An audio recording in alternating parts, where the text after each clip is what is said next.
So I realized after I dropped you off that, or after you got picked up, that I did not remove my profile from the laptop. So to do that, easier than doing it over text because it's easier to see, open up Chrome, whichever, doesn't matter, and make sure the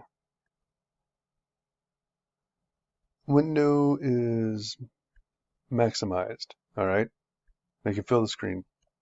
Now up in the top right corner, you'll see your user icon. And if you hover over that, it'll say you or me, it doesn't matter which one.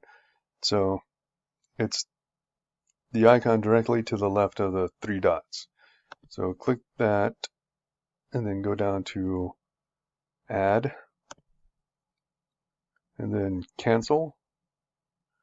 And then on my profile, on the one to delete, click the triple dots and then remove this person and then remove this person.